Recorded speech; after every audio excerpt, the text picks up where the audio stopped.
我打死你个败坏门风的东西，你怎么不去死？这是苏青青，一个让自己愧毁了30多年的女人。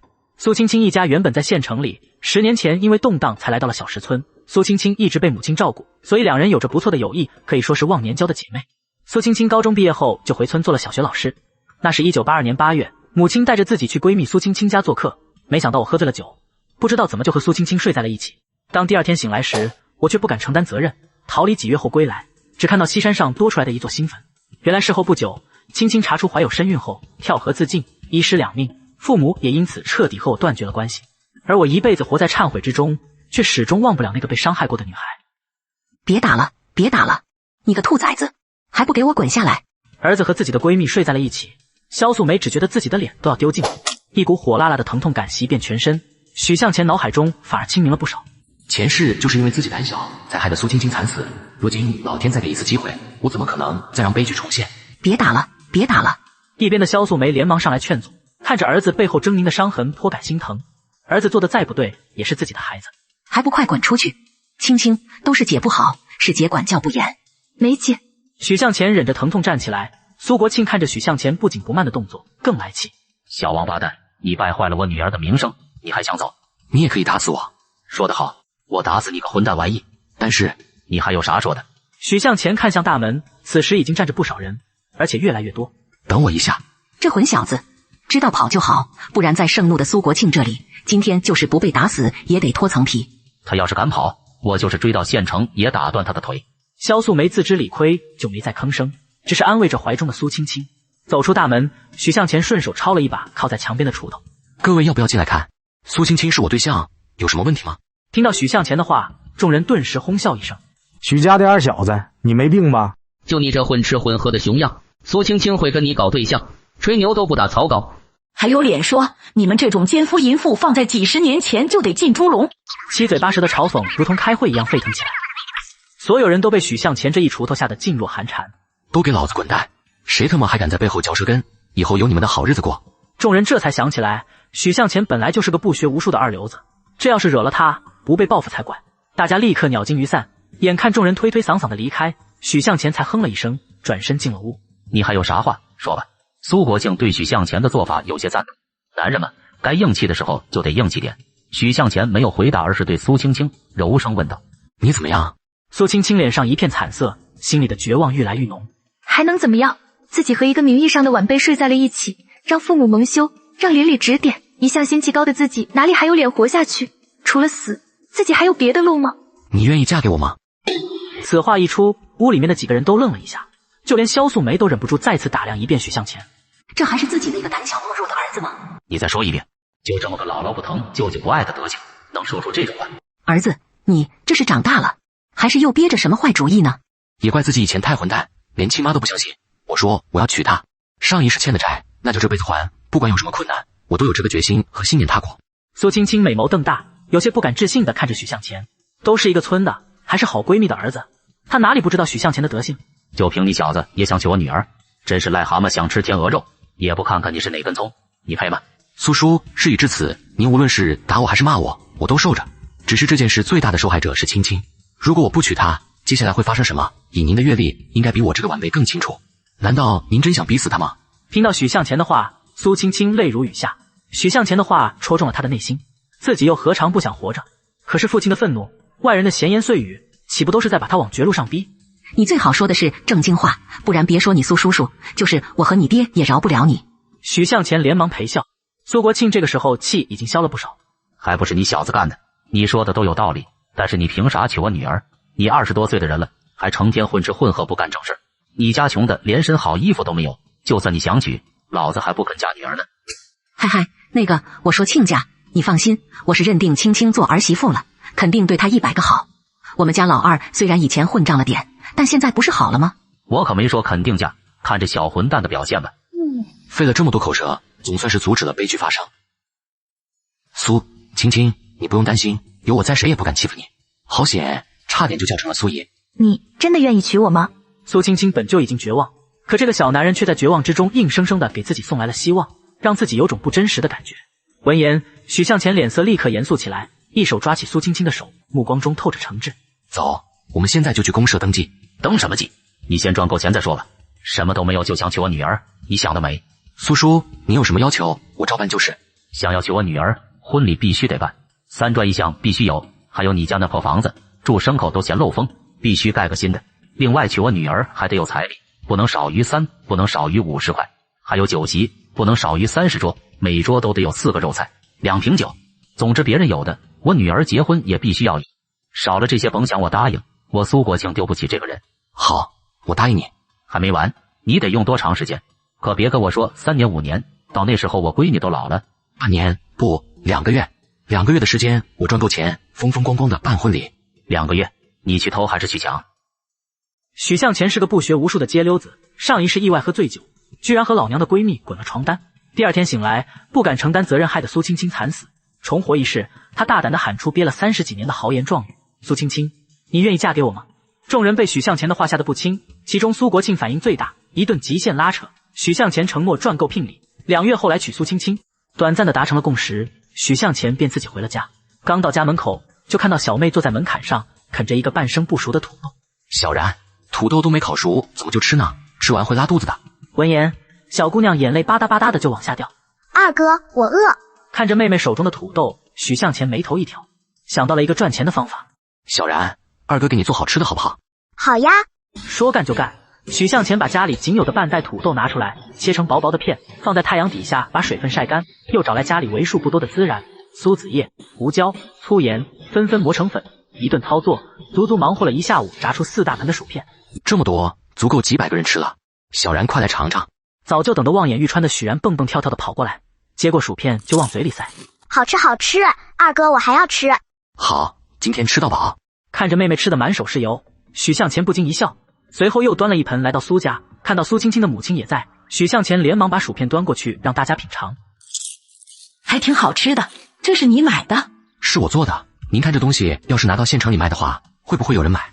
你这是投机倒把。死老头子，说什么屁话呢？要是能赚钱，投机倒把也认了。你懂什么？投机倒把是犯法的，要被抓进去坐牢的。儿子，这能行吗？妈，你放心，这不是投机倒把。投机倒把是利用时机买空卖空和转手贩卖。我这可是自家土豆做出来的东西，就像你们做了一锅玉米碴子拿出去卖一样。这个不学无术的二流子，大字不识一箩筐的家伙，怎么还懂这个？还说得头头是道的。征得了几个长辈的同意后，许向前向苏国庆借了自行车，驮着薯片来到东宁县最大的小学门口。随着下课铃的响起，一帮小学生鱼贯而出的走出校门。小朋友们，来尝一尝外国传来的好吃的，一人一个，不要钱，都过来尝尝。叔叔，这是什么呀？叔叔，这好香啊！叔叔，这个多少钱啊？太好吃了，叔叔，我能再吃一个吗？叔叔，这个是什么东西呀？叔叔，叔叔，叔叔，叔叔。一群小孩叽叽喳喳的问问题，许向前一阵头大，连忙道：这叫薯片，刚才是试吃，每人只有一个，有想吃的等下带着大人过来买，9毛钱一斤。一些小孩子匆匆跑开，又有一堆小孩子围上来。许向前继续重复着刚才的流程。半个小时后，一个穿着工装的妇女牵着一个小男孩走进来。小兄弟，你这东西是什么？我儿子非要吃，多少钱一斤啊？大姐，9毛钱一斤，一斤有1小盆呢，够你儿子吃半个月。怎么这么贵？你这是金子做的还是银子做的？大姐，这可是从外国传进来的，在咱们县城绝对是头一份。您买了之后，不仅能给儿子解馋，还能亲戚领导什么的送礼呢。到底值不值？您尝一个就知道了。啊，还真挺好吃的。小兄弟，能不能便宜点？9毛钱也太贵了，我一天的工钱都买不了2斤。许向前先是犹豫了一下，然后一脸咬牙的模样。行，既然大姐你这么说了，那我就便宜点。要是你能买5斤的话，我就送你1斤。好，那给我称6斤吧，这是4块5。许向前连忙用小盆称了6斤，妇女则是用拎着的布袋装上。大姐，回去记得要密封保存，不然受潮软了就不好吃了。卖出去了第一份，后面想要买的人接踵而至。许向前几乎没有停下过，用了1个小时的时间，4大盆的薯片就卖得精光。和那些没买到在叹息的人约定好明天还过来之后，许向前就收拾了一下，顺便数了一下钱，顿时乐了。一共76块8毛，比苏青青2个月的工资还多几块钱。骑上自行车，许向前又去供销社买了1桶油，一些椒盐用的料，2瓶酒，几尺布，还买了一个簪花。回到家的时候，天已经黑了。父亲许茂山脸色黑得如同锅底，看到许向前进来，许茂山满脸的怒火顿时爆发。你个兔崽子还知道回来，看我不打死你！救救我！救救我！救救我！许茂山抄起一根擀面杖就朝着许向前冲过来。许向前从口袋中摸出了一沓零钱，在许茂山面前晃了晃。许茂山一愣，随后怒火更盛：你个小王八蛋，你还敢偷钱了？我打死你！爸！大哥许军连忙上前阻拦：爸，你先听我说完再动手行不行？父亲就是这个急性子，不然前世的自己怎么会怂得开溜呢？你还有啥话要说？赶紧放，放完我好打断你的狗腿。许向前简单的把今天要娶苏青青的事，还有卖薯片的事说了一遍。听完了许向前的话，许茂山愣了愣，忙完农活回家，就看到半袋子土豆和油被许向前糟蹋了，还不知道苏青青的事，扭头看了一眼萧素梅，看到萧素梅点点头之后，才转头盯着许向前：你这些钱都是你赚来的？爸，您拿着，不仅今天、明天、后天，往后每天都有钱赚。30多块啊！一家人累死累活干1个月也赚不上，二娃一天就赚这么多。妈，现在你放心了吧？等攒够了钱，不仅我，大哥也能结婚了。老二，真没干坏事。大哥，明天你不用去地里干活了，明天咱俩一起弄，看看是怎么赚钱的。上一世许向前喝醉酒，和老娘的闺蜜苏青青打了牌，害得她惨死。重活一世，许向前决定娶苏青青，带着全家发家致富。哪知出摊赚回来的钱被老父亲误会是偷来的，扬言要削他，还好有大哥劝阻，才免去了一顿笋子炒肉。接上集。第二天一早，许向前一大早就来到苏家，给苏国庆送了一瓶酒，给苏母送了几尺花布，然后又交给苏青青一支漂亮的簪花。这支簪花我在县城的供销社见过，要10几块一根，他真的赚钱了吗？青青，妈看许向前这孩子是真学好了，还能赚钱，你看看多有礼貌，多有人样啊！得到了未来女婿的礼物，苏母笑得合不拢嘴。他真的学好了吗？从苏家离开之后，许向前从几个邻居家收了一些土豆，拉着大哥一起忙活，弄的薯片居然比昨天的还多。来到老地方，刚好赶上放学，还不等许向前吆喝，大家都自动围上来了。你1斤我2两，甚至昨天买了6斤的那个妇女，今天又买了6斤。许向前一高兴，又多送了2两。小兄弟，你这东西真好吃，今天给我们厂长拿了一些，他笑得合不拢嘴。那是大姐您人好，换了别人厂长也不肯要啊。见人说人话，前世打拼了几十年的许向前熟节流，2、3句话就把妇女哄得更开心了。不到4点钟，所有的薯片居然就卖得一干二净。许军数着手中的钱，嘴唇都在颤抖。老二，你知道今天赚了多少钱吗？许向前眉头挑了挑，他还真没仔细算过。多少？103块2毛。大哥，你别激动，先放开我。好半天许军才放开许向前，此时他早已眼冒金星。两人收了摊子，又去了供销社，采购了炸薯片用的东西之后，又把家里攒了好久的肉票和粮票拿来买了一些肉和大米。当天晚上回到家的时候，母亲萧素梅做了一桌简单却丰盛的菜。许茂山喝得酩酊大醉，一个劲的叫许向前好儿子。以往一向瞧不起自己的大哥许军也亲热无比，到最后许向前受不了了，一头栽进了饭盆里面打起了呼噜。第二天一早，大哥许军早早的起来去收了土豆，不用许向前提醒就开始忙活。老二，现在咱家有钱了，你看是不是把小妹儿送到学校里读书啊？哎呀，大哥你说的对，是我忘了，等晚上卖完东西我就去找苏青青，看看怎么把小妹送进去读书。干嘛还晚上啊？你现在就去呗，反正做这薯片也不难，我弄就行，到时候一起去卖就行。行，那就辛苦你了大哥。你小子跟大哥还客气，小心我踹你。许向前嘿嘿一笑，转身出了门。到了苏家之后，苏青青却不在。青青去学校了，你去学校找她吧。许向前挠挠头，和未来丈母娘打了声招呼，转身离开。来到学校门口，刚好是上课时间，里面却没有读书声，反而一堆小孩子围在旁边的一排房子边上，不知道在干什么。许向前走进去，凑在一堆小孩子边上。胡子，看什么呢？秦哥，我又不揍你，怕什么？你们看啥呢？秦哥，是苏老师和校长在办公室吵架，苏老师都哭了。这时屋内传来一个有些阴冷的男人。苏晴晴，你什么意思？自己干了那些不知廉耻的事，还好意思来学校教书？你懂不懂什么叫为人师表？装什么纯洁？还以为你多洁身自好，没想到也是个放荡的骚狐狸。许向前一听，敢欺负我老婆，那还了得，一脚踹开房门。你有种再说一遍。老二，你干啥去了？弄得一身泥。抓青蛙去了。大哥，今天我就不去县城了，我还有点事。没问题，我自己去就行。对了大哥，薯片给我留点，晚上有用。许军也没问，给许向前留了半盆之后，自己骑着自行车驮着一大袋子薯片向着县城赶去。傍晚时分，胡子和几个小孩子来到了许向前家门口。秦哥，俺们来了。许向前连忙走出来，手里还拿着一杆刚从村委会借来的车。一个一个来，胡子先称你的。不消片刻，收购完成，几个小朋友个个满脸都是兴奋之色。许向前又把一盆薯片端出来，一人装了一小盆，拿回去吃吧，明天记得把盆拿回来。谢谢秦哥。几个孩子蹦蹦跳跳的离开，许向前乐呵呵地回到厨房看青蛙。今天收获不错嘛，算上我抓的4、5个，正好20斤出头。虽然还不知道县城里面什么价格收，但是绝对要比自己收上来的钱高多了。不多时，父母也都从地里干活回来了，看到许向前准备好的饭菜，许茂山和萧素梅虽然疲惫，却满脸的笑容。老二真是不一样了，不仅变得成熟稳重有担当，还能赚大钱。不一会，大哥许军也卖完薯片回来了。老大，今天赚了多少？刨除今天买材料花的，应该是赚了63块8毛2。好，这么下去，你们俩结婚都不愁了。老大老二，你们2个也不能太张扬，你们赚了钱，村里肯定有人眼红，凡事小心。我们记住了，爸。没想到一向粗心大意的父亲还有这份觉悟。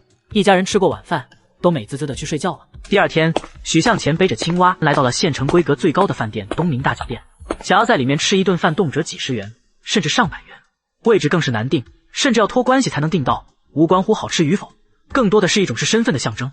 看了看守着大门的门卫，许向前摸了摸下巴，转身离去。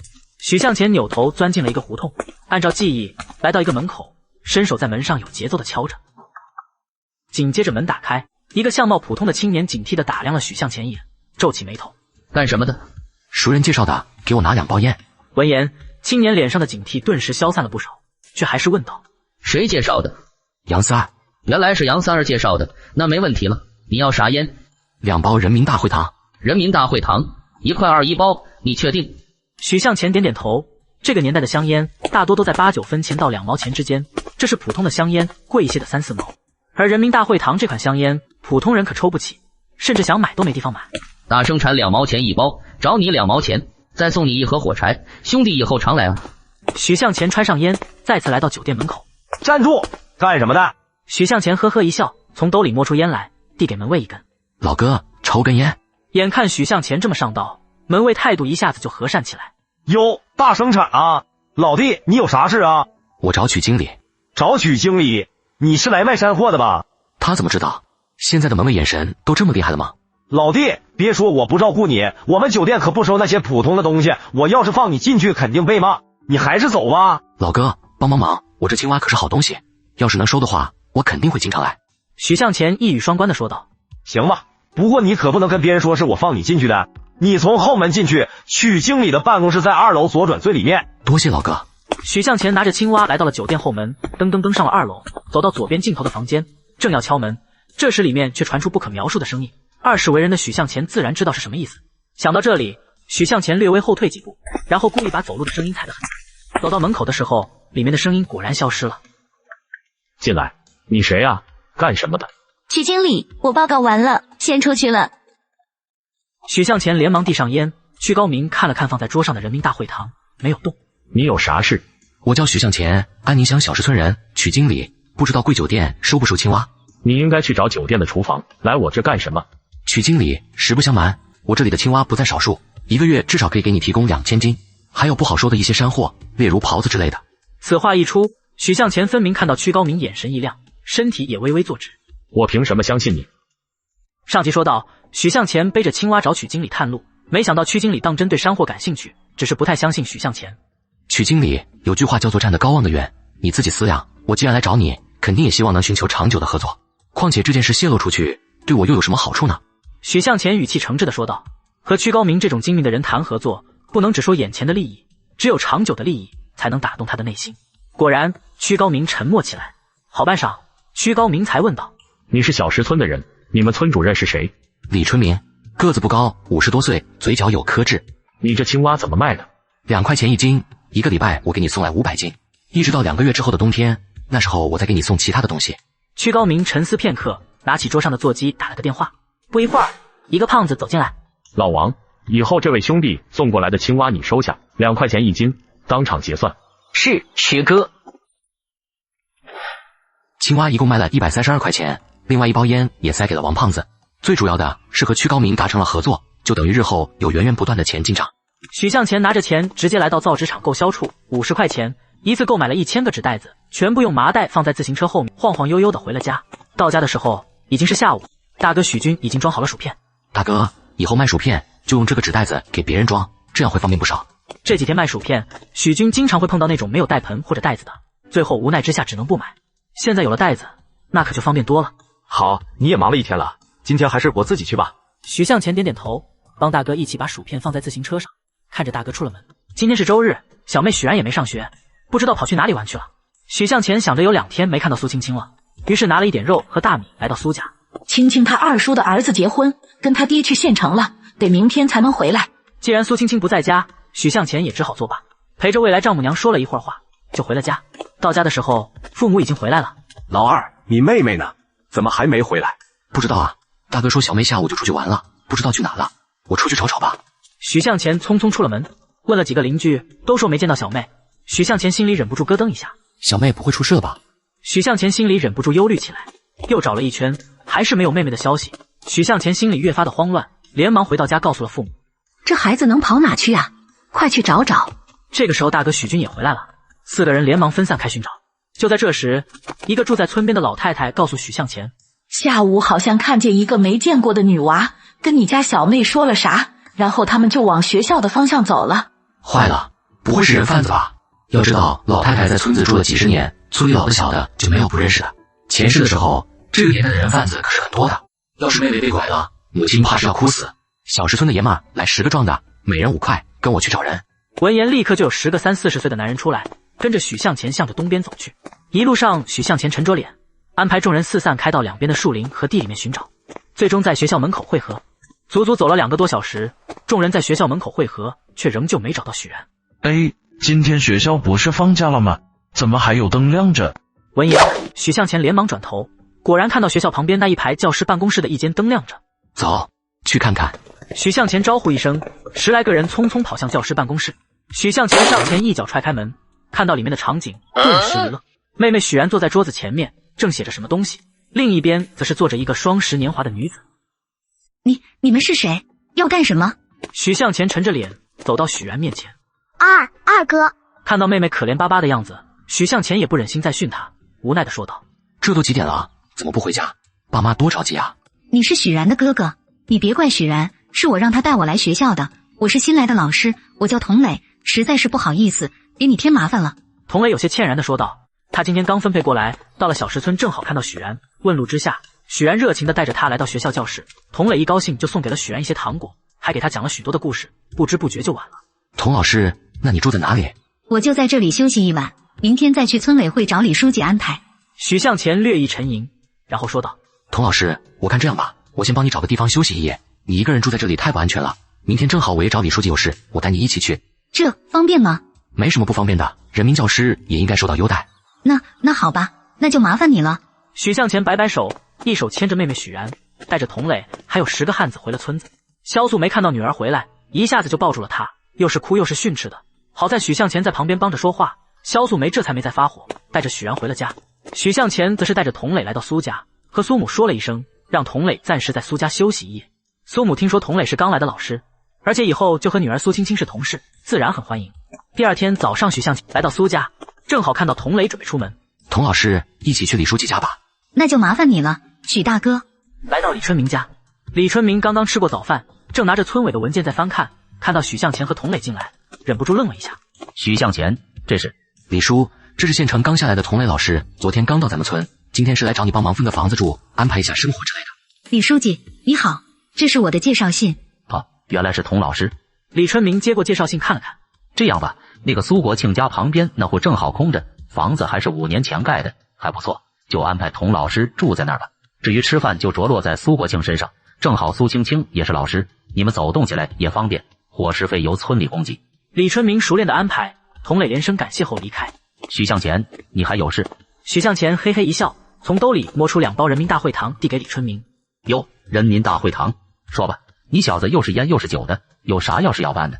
李叔，我和苏青青要结婚，这事你知道了吧？是要登记吗？这好办。李叔，不是这个事，我想结婚之前盖个房子，所以得找您批个建房用地。闻言，李春明顿时皱起眉头。小秦呢？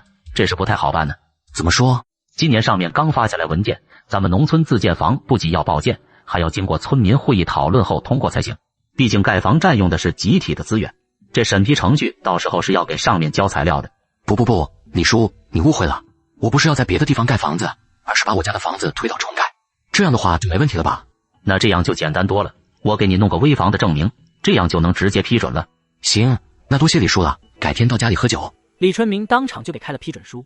许向前拿着证明回到家里的时候，大哥许军还在忙碌，他已经不关心地里的活了，一心都扑在炸薯片和卖薯片上，每天几10块利润进账，别提多高兴了。大哥，现在咱们有多少钱了？现在我手里一共有352块3毛，今天再卖完这些薯片，估计能到400多。许向前盘算了一下，是时候该买个自行车了。从老丈人那里借来的自行车，原本是苏青青上班用的，现在被借来好几天，许向前自己都感觉有些不好意思了。大哥，下午咱俩一起去县城吧，咱家该买个自行车了。买自行车？你有票吗？放心吧，大哥，我有办法弄到票。下午时分，兄弟两人来到县城，许军去卖薯片，许向前则是走路来到了昨天买烟的小胡同，找到了烟贩子，60元买了一张自行车票。来，兄弟，看你这么照顾老哥我的生意，再送你一张手表票。许向前收下票，离开了胡同，真来到供销社，凭票加上120块钱，在其他人羡慕的眼神中，顺利的买了一辆凤凰牌自行车，又买了一些调料。许向前还咬咬牙买了一个大塑料桶，以后用来装薯片。又买了几瓶酒之后，骑上崭新的自行车来到小学门口，大哥许军薯片也卖完了，兄弟俩才各自骑着一辆自行车返回。回到村里的时候，天已经黑了。许军回了家，许向前则是骑着自行车带着2瓶酒来到了苏家。刚到苏家门口，就看到苏青青正坐在门口吃力的搓洗着衣服。你来干什么？你来干什么？那什么，我来还自行车，顺便还给苏叔拿了2瓶酒。马屁精，谁要你的酒？赶紧回去吧。许向前忍不住挠挠头，不知道自己哪里惹到了这女人。那什么，我帮你吧。轻一点，像你这么搓，衣服都洗坏了。你在家没洗过衣服吗？都是用洗衣机，谁还用手？那什么，都是我妈洗的。你家有洗衣机？没有。我是说等咱们结婚了，我就买一台洗衣机，到时候你就不用这么辛苦了。自己居然说漏了，这可不好，以后要多注意才行。你真是笨蛋，这衣服花了好多钱，还好这里可以缝一下。那什么，不好意思啊。许向前尴尬地看着他，有些手足无措。两世为人的老光棍，许向前对女孩子的心思两眼一抹黑。那个酒放在这里了，替我和叔叔阿姨问好，我先走了。看着许向前那有些憨厚的模样，苏青青忍不住扑哧一声笑了出来，真是个呆子。另一边，得知买了自行车，许茂山高兴得合不拢嘴。在小石村里，自行车也不过就3、4辆而已。爸，我准备把咱家房子推了，重新盖上几间砖瓦房，您看怎么样？行，反正你俩都快要结婚了。我看这个土房不用推，我和你爸住这个，你们俩再盖2间砖瓦房，到时候结婚住就行。妈，你说什么呢？怎么能儿子住新房，父母还住土房子的？我看就盖2间砖瓦房，1间老二结婚住，1间你们老2口住。我暂时就先住这里，反正我结婚还早着呢。臭小子，怎么说话呢？你要是还住土房，什么时候能找到对象？听妈的，盖2间就行。你们兄弟俩住，我和你爸住惯了土房，那种砖瓦房住上都睡不着觉。妈，不用担心，我准备盖2栋2层的别墅，一个别墅都有好几个房间，就算再多10个人都能住下了。老二，别墅是啥？老二，那得多少钱啊？爸妈，大哥，这别墅其实就是2层的房子，下面1层有个客厅、厨房之类的，上面弄上3、4间屋子住人，看着大，但是盖起来也用不了多少钱。盖这2栋别墅全都算上的话，有4000块钱应该够了。4000块钱，我的妈呀！爸妈，你们放心就是了，2个月之内，别的不说，光是卖青蛙就能赚4000块钱了，再加上卖薯片，什么钱不够？那你准备啥时候盖啊？再等几天吧，先攒点钱，我还得去联系砖窑厂什么的，正好赶在秋收之前，用咱们村里的人把房子盖了。行，这些事你们兄弟俩看着办吧，我和你妈没什么文化，就不掺和了。得到了父母的支持，许向前心中大定，默默盘算着过2天就去砖窑厂看看。第2天一早，许向前骑着自行车送小妹许然去学校，路过苏家门口的时候，却看到苏青青正和童老师一起走出来。昨天还不知道怎么惹了苏青青呢，还洗坏了她的衣服，可不能凑上去触眉头。青青嫂子，小姑奶奶，你小点声啊。这个时候，苏青青也停下来，回头看到许向前自行车后面的许然，顿时俏脸一红，却还是走过来瞪了许向前一眼。小然这么小，那边的路又不好走，骑自行车万一颠坏了，小然怎么办？行了，小然交给我，你去忙自己的事去吧。许向前如梦大赦，还不忘回头瞪了妹妹一眼。小然别怕，你二哥要是敢欺负你，就告诉姐姐，姐姐帮你出气。嫂子最好了。许然冲着许向前做了个鬼脸，和苏青青还有一脸莫名笑容的童磊向着学校走去。人小鬼大。许向前笑骂了一句，转身骑着自行车回了家。大哥，要是纸袋子不够了，你就去造纸厂找销售处，直接提我名字就行，一次咱们拿1000个。就在这时，外面忽然跑进来一个人，满脸的慌张之色。许向前，不好了，你爸昏倒了。许向前只感觉脑袋一震，来不及多想，拉着来人猛地跑出了门。后面的许军也放下了手里的活，匆匆跑出来。大军哥，怎么回事？你家地里的苞米倒了好大一片，多半都飞了。父亲许茂山是个土生土长的农民，看到这么多粮食被糟蹋了，不气昏才怪。3个人一路狂奔2里多地，远远就看到了田埂边上聚着几个人，母亲萧素梅正抹着眼泪。爸，掐人中，掐过了，不好使。许家二小子，听说你赚了钱，赶快带你爹去县城的医院试试。许向前刚也是慌了神，此刻顿时反应过来，背起许茂山向着村里跑，不多时就到了李春明家，借了3轮板车，一路向着县城狂奔。兄弟2人换着骑，原本1个多小时的路程，用了半个小时就到了县城，直奔东宁县人民医院。还没进门，许向前就大喊起来：医生，急救！病人昏倒，快休克了，快送急救室！医生和护士连忙把许茂山推进急救室。妈，不用担心，爸肯定没事。许向前心里却也七上八下，从来不信鬼神的他更是暗自祈祷，希望父亲能平安。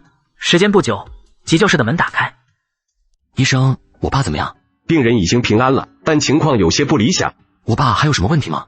病人是急性的心脏病，幸亏你们送来的早，再晚一些怕是就危险了。闻言，许向前一阵庆幸。病人虽然救过来了，但身体却不太好，需要在医院治疗一段时间，你们最好有个准备。没问题，只要能治好我爸，多少钱都无所谓。许向前松了一口气，同时暗自庆幸，幸好自己赚了钱。把父亲转移到了病房之后，许向前连忙缴纳了1个月的住院和医疗费用，足足花了200多块。这也就是赚了钱的许向前，换了之前家里连20块都没有，能缴纳急救费用就算不错了。而此时病房里，许茂山已经醒了，知道自己住院之后，吵着闹着要出院。掌柜的，你还是住着吧，你要是再有个万一，让我们娘4个怎么办啊？能有什么事？我干了半辈子活，身体好着呢，在医院费那么多钱干啥？白花钱。爸，您还是听医生的话吧。再说老二已经交钱去了，您就是走了，这钱也退不了了。闻言，许茂山眉头一拧，就要发火。这个时候，许向前拎着几份盒饭走进来。爸，您非要出院也不是不行。此言一出，许茂山一愣。只要医生说能出院，我们绝对不拦着。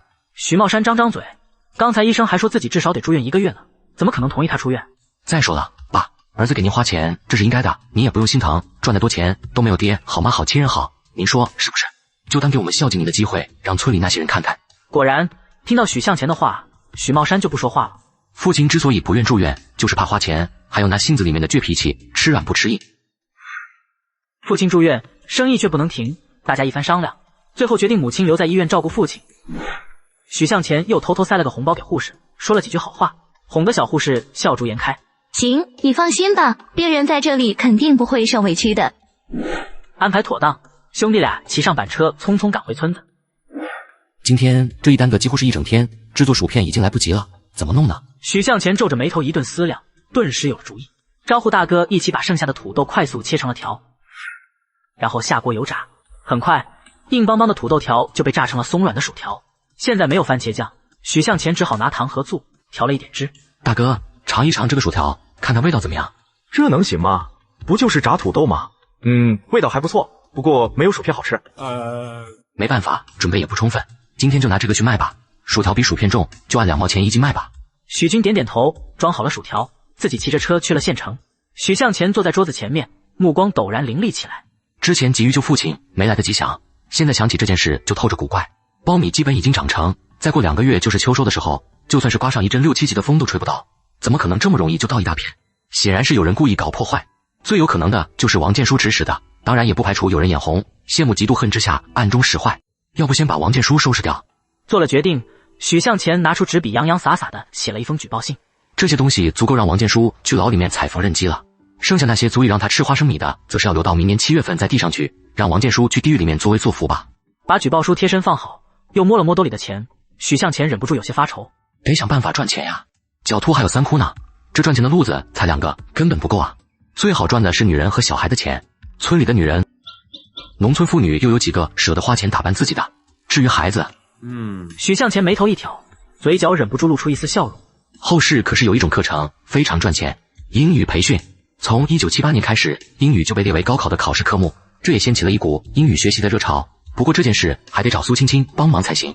傍晚时分，许向前看大哥还没回家，想到他应该去医院了，没有多想和小妹吃过晚饭，就去了苏家。苏国庆和苏母正在吃饭，看到许向前来，连忙招呼：“吃饭了吗？坐下吃点，我给你拿碗筷。”吃过了，苏姨不用客气。青青回来了吗？去旁边找童老师去了。那孩子一个人也挺孤单的。许向前又和苏国庆说了2句话，这才打个招呼离开，来到旁边的房子。谁呀？是我，许向前。你来干什么？那什么，你现在方便吗？有什么事就说吧。我想请你帮我问一下，县城哪里有需要英语教师的？单独的家教和集体教学都可以。苏青青愣了一下，上下打量了许向前一遍。英语？你认识英语教师？听到这话，就连童磊都走出来，诧异的看着许向前。就是我，水平嘛，马马虎虎。你是不是故意来调笑我的？一个连初中都没上完的混混，会英语？苏青青心里真的有些生气，在她看来，许向前这简直就是没事找事，没话找话，轻浮。许向前也不辩解，而是开口道 Tobe or not Tobe, that is the question, whether it's Snobberinthy。随着许向前流畅的朗诵，苏青青和童磊一起张大了嘴巴。几分钟后，许向前朗诵完毕。你怎么会英语的？你怎么会英语的？这太不可思议了！这种英语水平，哪怕是在市里面，都绝对是拔尖的。嗨，天机不可泄露。许向前不愿意骗苏青青，只好含糊其辞了。许向前的英语居然这么好，自己居然听不懂。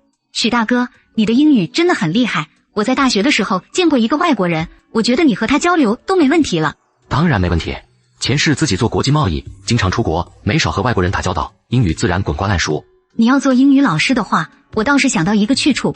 怎么说？我在县城有个朋友，他就想给孩子请个英语教师，只不过我们县城懂英语的不多，如果你去的话，他应该会给很高的报酬。对了，他家境不错。那就麻烦你帮我引荐一下，能成的话一定不忘你的帮助。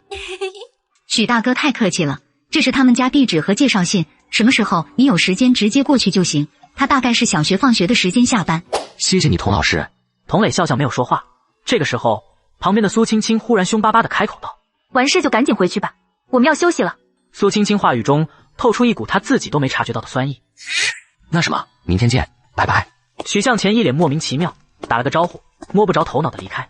看着许向前离去的宽大背影，童磊抿嘴一笑：“青青姐，你家男人还不错吗？”“哼，不错什么？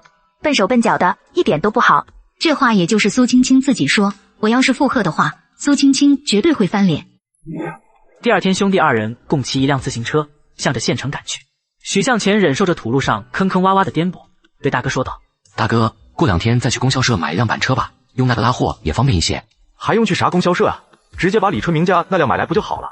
我看他家也不怎么用。”“倒是也行，我明天去问问。”1个多小时后，兄弟2个到了县城。许军还是去摆摊，许向前则是来到了教育局门口。“小伙子，你找谁呀？”“大爷，您抽烟？”老人看了许向前一眼，摆摆手没有接烟。“你是有啥事？”“大爷，这是一封举报信，麻烦您转交局里领导。”老人一愣，伸手拿过举报信看了一眼。“喂，你举报谁？”“有意思的小伙子。”许向前递了举报信之后，转身去了玉泉酒厂的家属楼。按照童磊给的地址，许向前来到了第6栋1单元，踩着楼梯一直来到了6楼。紧接着门被打开。“你找谁？”少妇警惕地问道。“我是童磊女士介绍来的英语教师，听说你想要找英语教师给孩子教学，这是介绍信。”闻言，少妇一愣，接过介绍信看了一眼，随后脸上顿时露出笑容。“许老师您好，快请进。”看了看这房间的布置，许向前不由得啧啧赞叹。欧式大吊灯、真皮沙发、34寸黑白大屁股电视，无一不显露出奢华。“许老师，请坐。您喝茶。许老师，请问您是哪里毕业的？”“这是要看看自己英语水平如何，倒不是哪里毕业，而是曾经和几个外国人共事过，所以几年下来也算是对英语有一些学习。”“那真是不错，不知道许老师准备怎么教学呢？”“就从26个字母开始学习，然后学习单词、语法，最后再通过一些习题和书籍巩固。不过这样也会有极限，最好在打好了基础之后，日后有机会多接触外国人，或者是干脆出国待一段时间，这样英语的进步将会很快。”少妇不由得点点头，他自己也是有学问的人，虽然他自己没学过英语，但是许向前讲的学习方法却很清晰明了。想了想，少妇继续道：“许老师，不知道能否展示一下？您别误会，不是不相信你，只是想见识一下。”“搞半天，这还是不相信吗？不过不展示一下，怎么能让他肯花钱呢？”许向前拿起桌上一盒印有英文的药盒，丝毫没有停顿的念道，短短几分钟，许向前念了一遍，随后许向前又翻译道：“这是一种名为硝酸甘油片的药，主要治疗冠心病心绞痛，也可以用来降低血压或治疗充血性心力衰竭。这药是漂亮国辉瑞公司生产的，你家应该有心绞痛的病人吧？”没错，我家婆婆心脏不好，这药是托一个远房亲戚买来的。徐老师，您英语真是太厉害了，不知道您有什么要求？我每天只有2个小时的教学时间嘛，就定在下午4点到6点，偶尔会有一些改变，但不会太多。至于费用嘛，许向前看了看少妇家里的布置，随后道：“就按1个小时20元算好了。1个小时20块，一天的课程2个小时就是40块，这比普通工人1个月的工资还要多，1个月下来就是1200块，这对于现在的人来说可是一笔天文数字。许老师，这有些太贵了，能不能降低一些？”少妇有些苦笑的说道。他家里再有钱，也被许向前这狮子大开口吓住了。他原本的预算是1天5块钱来着，这已经超出现在的工资水平很多了。不瞒您说，我还有其他工作，算下来1天肯定不止50块。而且据我所知，京沪两地的英语家教价格都已经在每小时50元左右了。这一点您可以找熟人打听一下，我所言是否属实。而且现在随着国家经济的发展，日后肯定是要和国际接轨的，学会英语这门工具好处多多。您的孩子可以一毕业就站在其他人的前面，这些是多少钱都换不来的。许老师，麻烦您等一会儿，这件事我要和我家先生商量一下再给您答复，您看可以吗？没问题。麻烦您了，晚上就在家里吃顿便饭吧，我家先生就快回来了。许向前也没有扭捏，直接答应下来。少妇进了房间，许向前则是随手打开了电视。就在这时，房门被打开，是你，许老弟，你怎么在这儿？这个时候，少妇也从房间里走出来。老公，这位是许老师，是我朋友介绍来的，许老师的英语很厉害。许向前会英语，还很厉害，他不是小石村的吗？一个农民，怎么可能接触到英语？屈高明深吸一口气，坐下来和许向前攀谈。不多时，少妇那边已经做好了饭，屈高明则是邀请许向前一起坐在饭桌前，拿出一瓶茅台给许向前倒上。一会儿的功夫，每个人就2两下肚。许老弟，你可真是让老哥我刮目相看啊！会说话，会办事，有能力。之前光是卖青蛙的事，就让屈高明很是赞许。一顿饭下来，屈高明更是对许向前赞不绝口。至于英语教学的事，更是一口答应下来。约定了明天正式开始教学之后，许向前就告辞了，离开曲家，转头去了医院。素梅，你再去问问医生，我啥时候能出院？你急什么呀？好好养病，现在儿子又能赚钱，你回去干活，万一再出个好歹，这不是坑孩子呢吗？我这不是感觉自己没事了吗？再说老二就快要结婚了，我这个当爹的还住院不帮忙，怎么都说不过去。你呀，就是牛脾气，孩子们想什么你还不知道，只要咱俩好好的，不给他们兄弟2个添乱就最好了。许茂山刚要张嘴反驳，病房的门却突然打开，许向前拎着一袋子水果走进来，满脸笑容的说道：“妈说的对，爸，您就好好休息吧，以后有儿子给你们养老，不用干活了。要是闲不住，等出了院就钓钓鱼什么的，花多少钱儿子也供得起。”臭小子，说什么呢？你爸还年轻着呢，能跟那些老头子一样吗？是，您当然年轻了，这不是儿子长大了吗？再说过段时间，您可能就抱要孙子了，那时候再去干活多浪费时间啊。听到许向前的话，许茂山精神一振，可不是嘛，要是儿子命中率高的话，说不定真的很快就抱孙子了。这老头子在医院陪着爸妈说了一会儿话之后，天色已晚，许向前没有交通工具，走路回家要好几个小时，索性就找了个空闲的病房休息。第二天一早，许向前到供销社买了2瓶酒，走着回了村，一直到上午11点钟才走到家，腿已经累得发酸。此刻他不仅怀念起前世的汽车来，摇摇头，许向前和正在忙碌的大哥打了声招呼，就躺在炕上休息。1点多钟，许向前醒来，拎着酒去了李春明家里，接过许向前送的酒，李春明笑逐颜开。在得知许向前想要买自家的自行板车的之后，李春明挥挥手：“要什么钱，你要用就拿去用就行，我1年也用不上几回。你小子结婚的时候让李叔喝杯好酒就行。”放心吧，李叔，就算你没时间，我也得把您拽过去。骑着板车回到家里，把薯片放在板车上，兄弟俩一起赶往县城。到了县城之后，许军依然去卖薯片，许向前则是来到屈高明家里，接开始了第1天的英语教学，从26个字母开始，介绍到声母和韵母之类的，甚至许高明的老婆还拿出了录音机，把许向前的声音录了进去，以便女儿学习。2个小时的教学很快完成，许高明的老婆痛快地给出40块钱。出了小区之后，许向前再次来到医院陪着父母坐了一会儿，骑着自行车回了家。一连3天过去，有了英语教学，许向前的生活一下子充实忙碌起来，甚至许向前也不忘童磊的帮忙，在给苏青青买了一件衣服之外，还给送了童磊一根钢笔。结果是苏青青冷着脸收下东西，然后默不作声地把许向前赶了出去。10窍通了9窍的许向前自然不明白，还为此苦恼起来。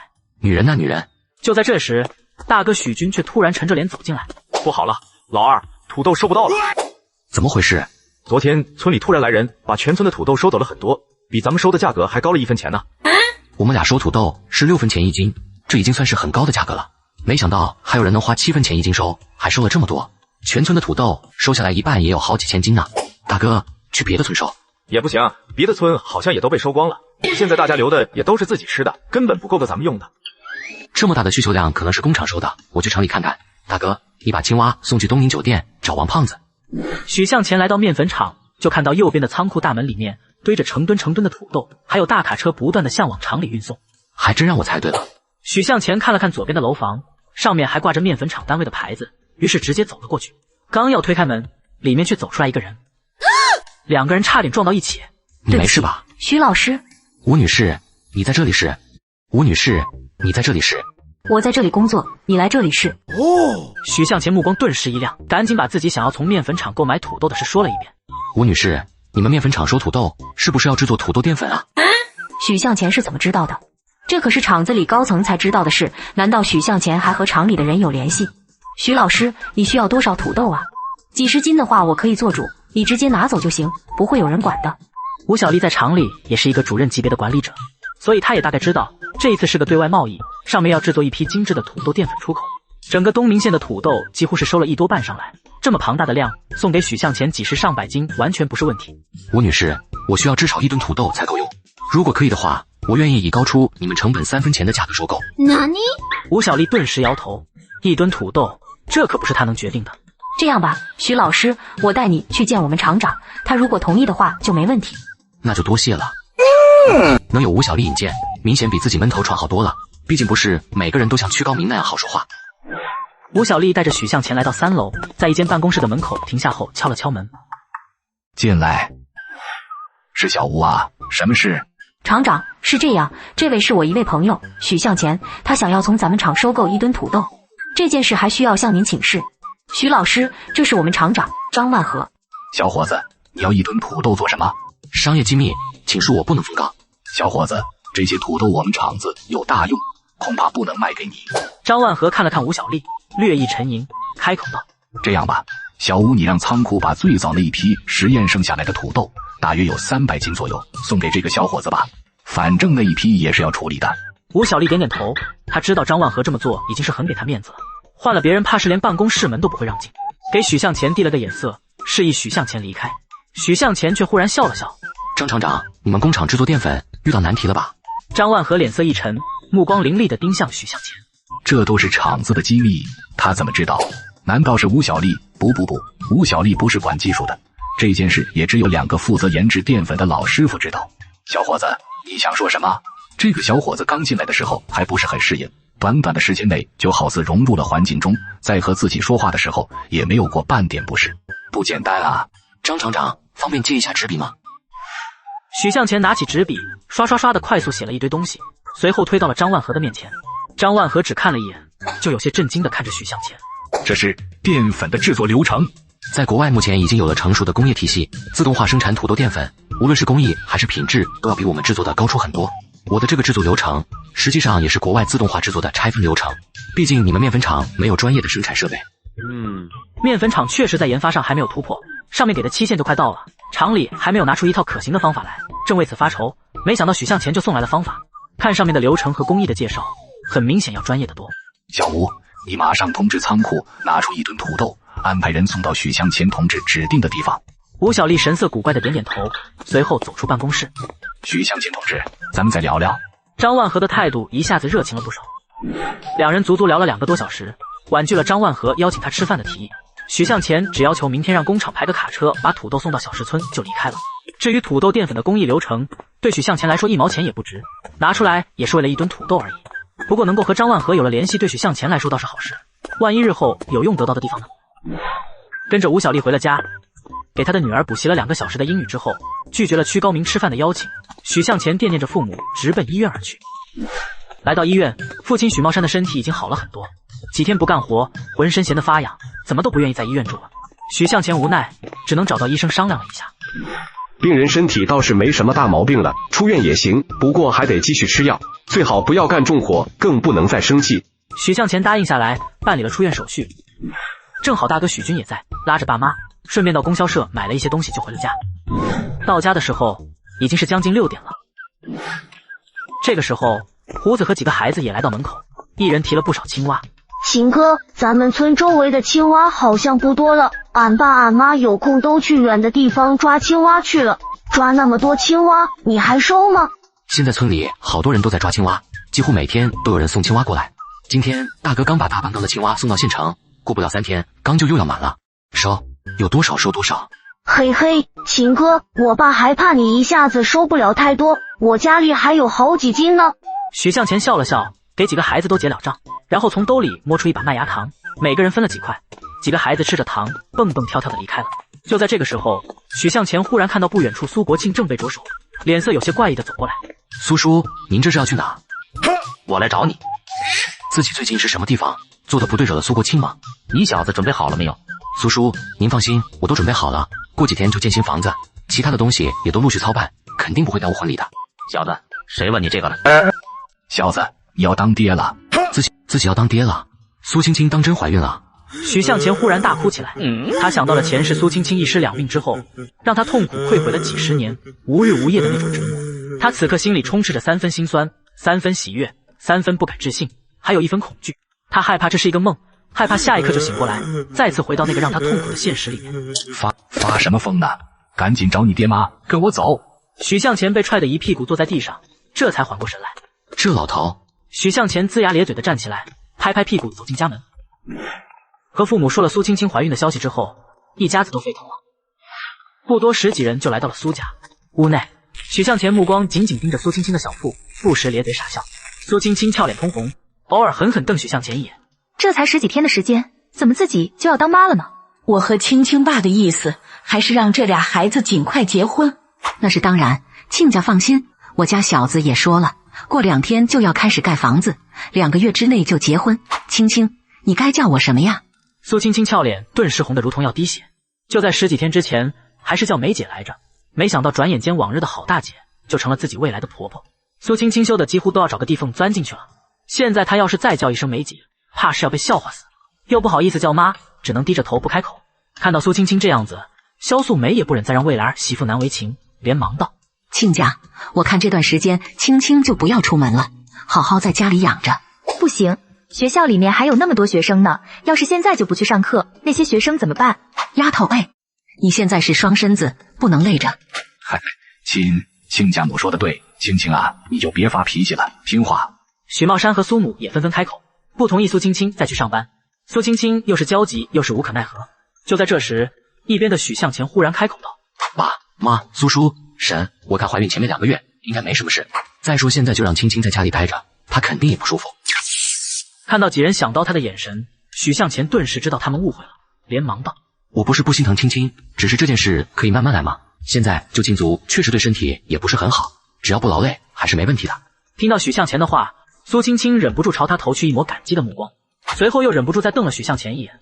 这家伙分明是他把自己弄怀孕的，怎么还感激他呢？以后每天我送青青上班下班，学校里面我也会打招呼，不会有什么问题。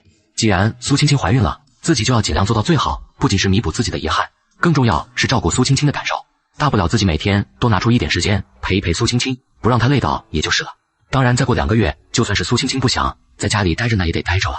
这样也行，那身边也得跟着人才行。之后2家人足足商量了3个小时，这才定下来。苏青青可以去上班，但是萧素梅要每天跟着。另外就是许向前要抓紧盖房子，争取在2个月内结婚。临走的时候，许向前走到苏青青身边，低声道：放心吧，一切有我。听着许向前沉稳诚挚的声音，苏青青原本复杂的心绪逐渐安定下来。第2天一大早，一辆小卡车拉着土豆来到许家。大哥，这1吨土豆应该够用几个月了，另外青蛙那边也得你上心，接下来我要忙盖房子的事。老二，还有一件事，你是不是都忘了？啥事？咱家要是扒了房子重盖，咱们住哪？在哪块炸薯片？大哥，不用担心，我会安排好的，放心吧。回到屋里的时候，母亲萧素梅正烧火做饭，许向前不由得诧异起来。往常早饭都是煮一点棒子面粥，就这咸菜垫垫肚子，怎么母亲还会上面了？妈，您这是要做大餐啊？今天可是有口福了。口福？你哪有口福？也不是做给你吃的，这是给我儿媳妇吃的。你们一会儿喝点棒子面粥就行了，别站着了，把这块肉剁成馅。许向前欲哭无泪，这可真是亲妈啊！一直忙活到天亮鸡打鸣，一锅白白胖胖的包子带着香气扑面来。妈，您要是去城里卖早点，肯定供不应求。快尝尝熟了吗？味道怎么样？妈，您的手艺没得说，你干妹妹肯定喜欢吃。臭小子，连你老娘都敢调笑。您这不是年轻吗？您看您40出头，不知道的还以为您才20多岁呢。狗嘴里吐不出象牙，我都老了，哪有20多？行了，我得抓紧了。青青这会儿应该起来了，你们一人一个，我去把这个给青青送去。吃过早饭，许向前就骑上自行车匆匆出了门，直奔砖窑厂。干啥的？许向前停下自行车，笑呵呵地掏出烟来。哟，这烟不便宜吧？大叔，我想要买点砖瓦，麻烦您指个路呗。小伙子，买砖得有批条，你有吗？买砖还要条子？叔，这批条要到什么地方去开啊？中年人略一犹豫，许向前连忙把手里剩下的烟全都递给中年人。这个嘛，得去找你们村里的支书，然后还得去乡里批条才行。小伙子，等你开了批条，叔给你弄好的砖。许向前无奈的点头，打了个招呼之后，骑着自行车直接来到了李春明家。老李没在家，他去乡里开会去了。许向前脸色发绿，自己可是刚从乡里回来，这一来一回可有20-30公里，这可真是做了无用功。婶，您忙，我先走了。许向前礼貌地打了个招呼，转头又黑着脸骑着自行车赶往乡里。半小时后，许向前来到乡委大院门口。你站住，干什么的？你许向前，炮子，有段时间没见了。青年叫李二炮，李春明本家的一个侄子，借着李春明的关系，在乡政府这里谋了一个看大门的位子，过得那叫一个春风得意。许向前，你怎么来了？来，抽根烟，这是俺们领导给的。我不会抽烟，你还是留着吧。对了，我这还有一包，给你。我操，钱子你发财了！人民大会堂啊，我们大领导就抽这个。什么发财了？别人给的。对了，你二大爷开完会了吗？哦，你找他啊？应该开完会了吧？具体我不清楚，不过咱哥们儿谁跟谁，我带你进去找就是了。行，那谢了，改天一块喝酒。跟着李二炮走进大院，来到办公楼，一直上了3楼，来到办公室门前，李二炮敲了敲门。进来。二炮啊，你有啥事？许向前，李叔，您可真是仙洞难觅啊！我可是找了你一大圈。你小子就知道你找我有事，说吧。二炮，你回岗位去吧。李二炮点点头，转身出了门。许向前递上一包烟，然后正色道：李叔，我想请您帮我开一张买砖的批条，我准备盖房子了。这么快就准备盖了？你要买多少砖？虽然这段时间李春明知道许向前好像发财了，但是具体干什么还真不知道。盖一个砖瓦房，那最少可是要上千块啊。大约7万块砖吧，还要几百片瓦。7万块？你要盖碉堡啊？我家房子才用了不到2万块，你知道7万块砖要多少钱吗？按照3分钱一块砖来说，7万块，那可是2000多块钱。就算是李春明自己的工资，不吃不喝也要攒上6-7年。李叔，钱嘛倒是不用担心，主要是这个砖，您帮帮忙。如果是1-2万块砖，那还好说，凭借自己的面子，领导也会批下来。可这7万块不是一个小数字。首先就是砖瓦厂1个月的产量都达不到7万块，都批给许向前的话，别人怎么用？这个嘛，我倒是可以给你批，但领导未必会同意，这不在自己权力范围的事，最不好办。李叔，前天一个远房亲戚寄信过来，说是给我们弄了2箱茅台酒，明天给您送1箱过去。茅台？李春明顿时坐直了身体。李春明不由得咽了咽唾沫。你小子真是精的跟猴似的。略一沉吟，李春明开口道：这样吧，我操作一下，不过总价格的话，应该会多几百块，你要有心理准备。没问题，那就麻烦你了，李叔。李春明笑了笑，拿出纸笔来开始写。写完之后，李春明拿着纸匆匆出了办公室。半小时后，李春明面带喜色的走进办公室。李叔，搞定了，7万块砖的条子批下来了，不过是用了村里的名义，所以要多交一部分费用，一共300，没问题吧？没问题，李叔果然厉害，谢谢李叔，我先去忙了。好，路上慢点，明天你婶子炖鸡肉来家里吃饭。李春明一语双关的说道，意思是提示许向前不要忘了答应他的茅台酒。许向前答应一声，转身出去。拿着介绍信，许向前就匆匆赶往砖瓦厂，在中年汉子的惊讶目光中交了200块的定金，约定过2天来拉砖之后就匆匆离开。骑着自行车去了县城。来县城有2件事，第一件事是给曲高明的孩子教英语，毕竟1天40块钱，不赚就没了。第二件事，就是找曲高明搞点茅台酒。时值正午，太阳火辣，许向前来到曲高明的办公室，早已汗流浃背。许老弟，先喝点冰镇汽水。许向前也不客气，打开咕嘟嘟灌了几口。老弟，你今天怎么这么早？来我这有事吧？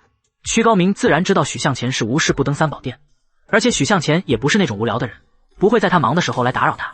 曲老哥高明，曲老哥，我想请你帮我搞2箱茅台酒，价格嘛，好说。闻言，曲高明眉头一挑，老哥有难处。曲高明沉默了一下，作为东宁县最高级的酒店，自然有渠道能搞到茅台，但是2箱确实不少。如果是2-3瓶，曲高明直接送给许向前都不是问题，只是2箱这个数量扣下去，那么酒店这个月就不太够了。老弟，2箱可以给你，不过曲老哥直说就是。老弟，有个朋友家的孩子跟我女儿差不多大，也想学英语，如果你方便的话，就再教一个，考虑一下。曲高明这话可就有意思了，如果是单纯的想请我教英语，没必要在这个时候说，只要给钱，反正一个是教，2个也是教。可曲高明既然提出来了，那么多半就是不想花钱。曲老哥，你这位朋友是？曲高明用手指了指上面，随后小声道：老弟，我知道你不是一般人，时候到了的话，我把这位朋友介绍给你。看来曲高明说的这个人地位怕不是一般的高。行，那就还是在你家，2个孩子一起教，这样也方便。许向前一口就答应下来，自然不会拒绝一个认识大人物的机会。好，我让人把酒准备好，等下就送过来，一起吃个午饭。许向前这次没拒绝，2个人在酒店的一个包厢里面，曲高明叫来了4-5个菜，2个人喝了半斤酒，这才完事。吃过饭后，许向前也没闲着，骑上自行车，用了3个小时，几乎转遍了全县城的供销社，卖了一大堆东西。来到小学门口，把东西交给大哥，就去了酒厂家属楼。到了曲高明家，果然看到了一个和曲高明女儿差不多大的小男孩。光看这一身衣服，就不是普通人家穿得起的。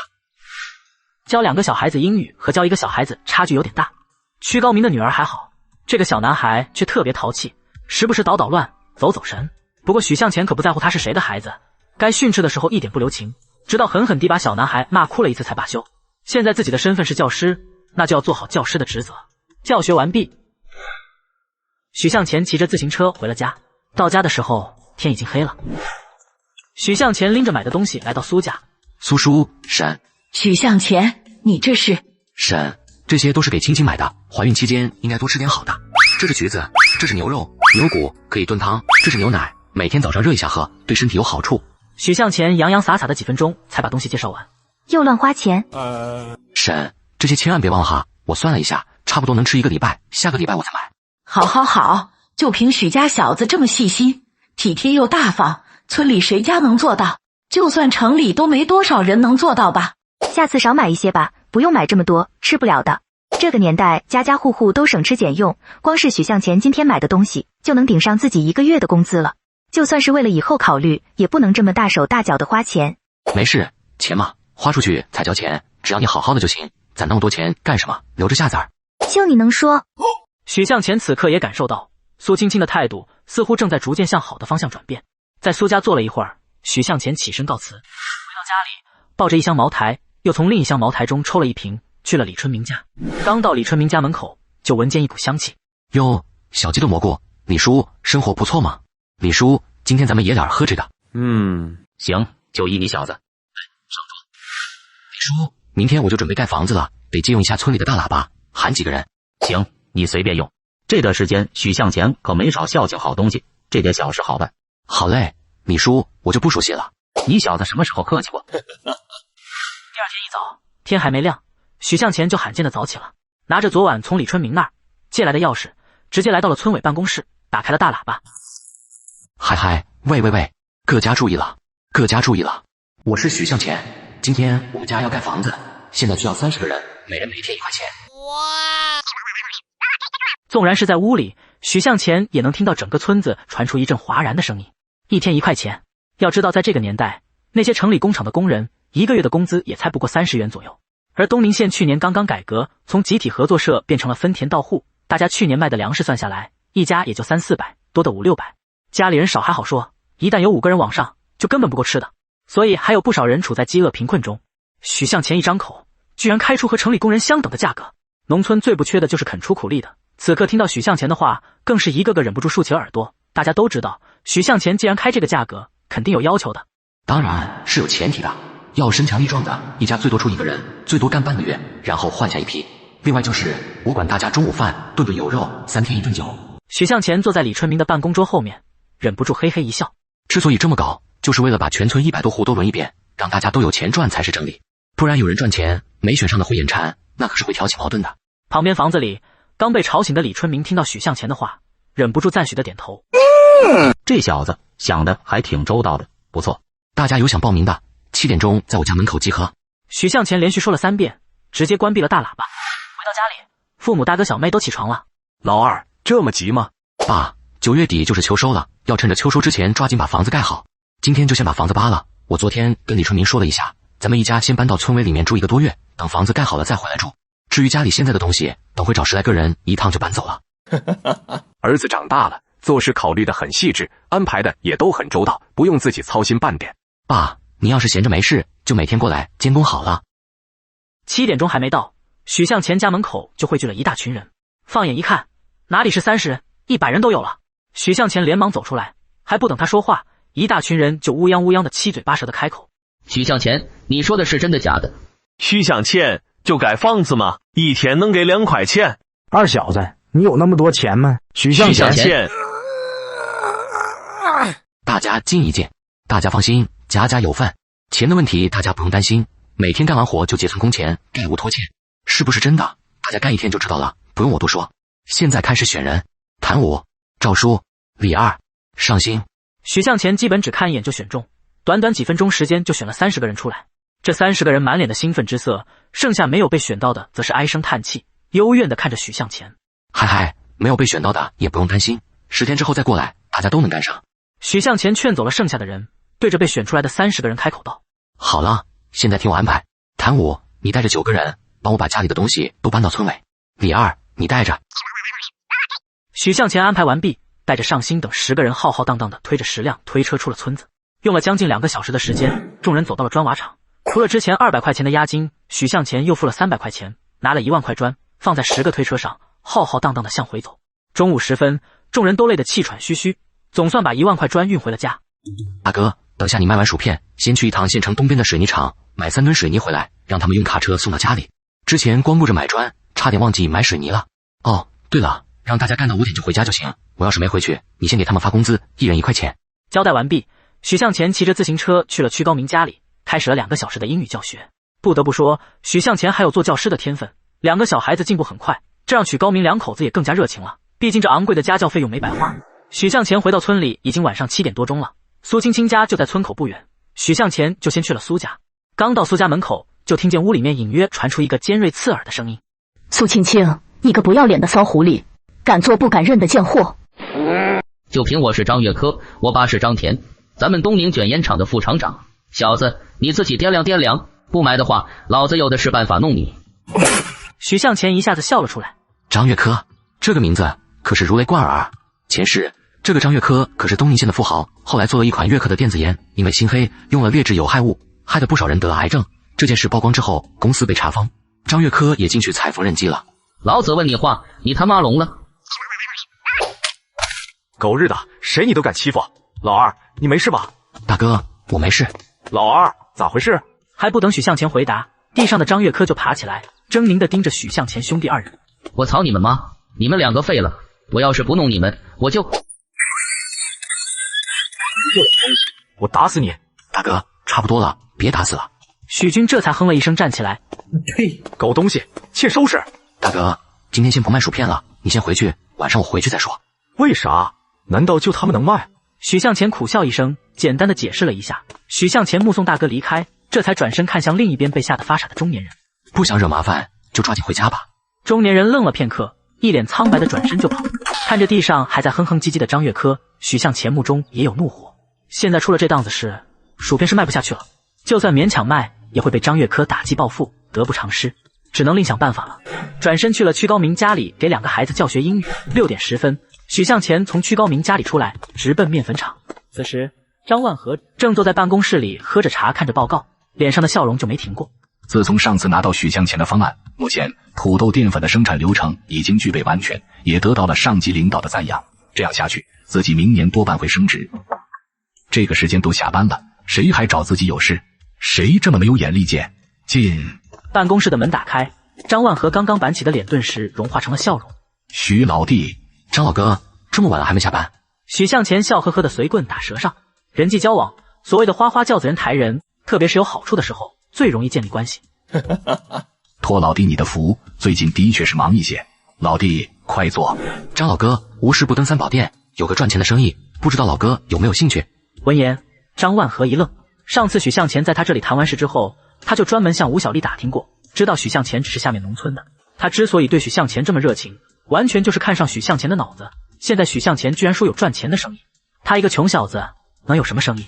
看到张万和的样子，许向前哑然失笑。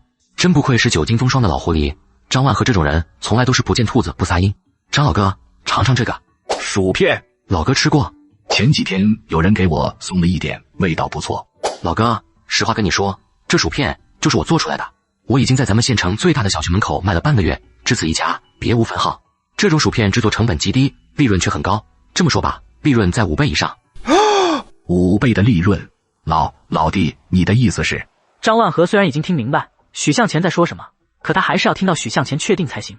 老哥，这个薯片的配方还有制作工艺，我愿意全部交给你，我只有一个很小的条件。许老弟，你说什么条件？这种薯片许向前自己制作售卖，也赚不了多少钱，而若是面粉厂来生产的话，不仅能放到各大供销社，还能推给上面的领导。这不仅是一笔极为可观的利润，还是一个无可置疑的功劳。如果许向前不同意，自己是不是要用点什么手段呢？条件嘛，有2个。首先，我要东宁县内利润的10%。其次，我会安排一个技术人员到你这，福利待遇什么的，你看着办。我同意。如果许向前要所有薯片10%的利润，我还要考虑考虑。可许向前只要东宁县内，这完全不是问题。这2个条件都没问题。如果你愿意，我马上让人准备合同。至于你安排的技术人员，就安排技术部门主任的标准待遇，职位也挂个特聘主任，你看如何？张万和此时心都要跳出来了。这件事如果能促成的话，将会给他带来多大的前途？好，老哥你看着办就是，签完合同，明天我就带人过来。张万和立刻打了一个电话，不多时，一个戴着眼镜的中年人走进来，在张万和的指使下开始写合同，一式3份，在许向前看了之后，立刻签上了自己的名字。老弟，走，咱们去吃饭，今天老哥请客。张老哥，有件事想要麻烦你。哦，是这样，我在村里想要建一套房子，老哥你认识懂建筑的人吗？有的话给我介绍一个，费用吗？好说。我还以为什么事，就这事。好办，咱们县城几个建筑队我都认识，明天我让他们安排一队人过去帮你。费用就算了，老弟你给他们安排吃住烟酒就行。张万和满不在乎的打包票，心里却在盘算，和许向前这种人交朋友，不能在乎这点小钱。许向前这种聪明人，以后说不定还能给自己带来更大的惊喜。那怎么行？谁都是要吃饭的嘛。老哥你帮我介绍就行，要是再不给费用，这人情可就牵大了。一番交谈，许向前这种不拘泥于眼前小利的做法，让张万和对他又看中了几分。一顿酒喝完，许向前也不能骑车回家，干脆就在酒店开了个房间睡觉。迷迷糊糊中，仿佛看到有人影走进来，许向前脑袋一沉，失去了意识。第二天醒来的时候，许向前只感觉脑袋昏昏沉沉。不会是喝了假酒吧？许向前苦笑一声，用手撑着床就要坐起来，触手所及，居然一片软嫩。许向前浑身汗毛猛地炸起来，一扭头，一个衣衫不整的年轻女人躺在身边，还在熟睡。我操！许向前猛地跳下床，直愣愣地看着床上的女人，脑袋一片发懵。自己昨晚干了什么？难道说……昨晚许向前和张万和喝完酒后，在酒店开了个房间，哪想今早醒来，床上竟然躺个美女。难道是张万和搞的事情？起来！你是谁？你怎么在我房间里？你对我做了什么？这几句话却让许向前一脸的问号。自己在他房间里，这是什么话？大姐，麻烦您看看，这是3006号房。你问我干了啥？我还想问你对我干了啥？还有，我昨天喝得烂醉，就算想干什么都干不了。这是你的房间？我怎么会在你的房间？我明明……女人用被子蒙起脸，一阵啜泣的声音传出来。许向前叹了一口气，听着女人说的，应该是走错了房间。行啊，既然没事就算了，我也要走了。你要是还没睡够，就继续睡吧。许向前并没有急着回家，而是直接来到了曲高明的办公室。哟，许老弟，怎么这么早过来了？我昨天就在这住的，找你来是有个事，你帮我弄一下。许向前把刚才发生的事简单说了一遍，随后又道：我知道酒店有监控，你把证据留好，万一以后有事，我就麻烦了。我说老弟，你真不是那个啥，花钱买，许向前翻了翻白眼，也没继续解释，转身离开，骑上自行车去了一趟供销社，买了一些肉蛋零食之类的东西，就匆匆回了村。到临时住所的时候，大哥许军正看着一堆薯片沉默不语。老二咋样了？大哥，从今天开始咱们就不用卖薯片了。许军顿时就急了，要是卖不了薯片，别说房子了，媳妇都娶不了了。大哥，你先别急，听我说。许向前把和面粉厂的协议都告诉了许军。哪里？面粉厂啊，那可是只有城里人才能进去工作的。曾几何时，自己无数次梦想能在县城的厂子里谋一份工作，哪怕是最低等的苦力都比种地来的强。这一次不仅能进面粉厂，还是什么主任，一听这名字就知道是个不小的官。这能行吗？大哥你放心就是，所有的问题我都处理好了，你过去直接找张万和，就说你是我大哥，是我安排的技术人员。好，我这就去。许向前松了一口气，正要拿着东西出门，却看到苏青青出现在门口。青青，许向前快步跑到苏青青面前，正要说话，却看到苏青青俏脸上带着泪痕。怎么了？谁把你惹哭了？苏青青性格和善，向来很少和别人有什么争执，村里人现在都知道苏青青和自己的关系，谁还能来惹她？听到许向前关心自己，苏青青心中微微一暖，犹豫了一下，低头不语。你不说，那我自己去你家看看，我看是谁吃了雄心豹子胆了，敢惹哭我老婆。哎，你怎么总是这么毛躁？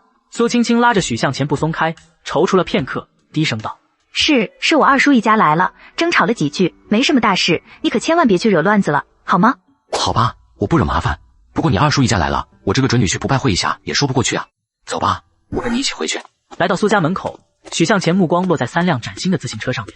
苏青青二叔家这么有钱，似乎是看出了许向前的想法，苏青青在一边开口道：上次和我爸一起去县城，二叔家还只有1辆，不知道这次怎么舍得一下子又买2辆。苏青青的二叔相貌和苏国庆倒是很相似，只是身上却没有苏国庆那种读过书的那种气质，反而有一种暴发户的感觉。此刻翘着2郎腿，嘴里叼着烟，活脱脱的一个土老帽。我说大哥，你看这烟知道多少钱吗？上次张厂长一送就送了我1箱，可惜你不抽烟，不然给你带2条过来。苏国强，你别说了，这件事你也不用管。大哥，张厂长什么身份地位我可是都跟你说了，青青要是嫁过去，你们一家都能吃香的喝辣的，还用在这破村子种地。人还说了，到时候还给青青安排进县城的学校工作，干上几年进教育局工作，以后那可就是领导。青青，二叔可是为了你好，你说你怎么就这么糊涂呢？糊涂的不是他。许向前大踏步走到苏国庆前面，把东西放在桌上。叔婶，上次的东西都吃完了吧？这次又买了一些。你谁呀？这么跟我说话？许向前好像没听见似的，和苏青青的母亲说着话。婶，这段时间我想给家里每人买几件衣服，婶你有空量一下你和叔的衣服尺寸，我改天一起买。这不好吧？别花那么多钱了，买点布做一点就是了。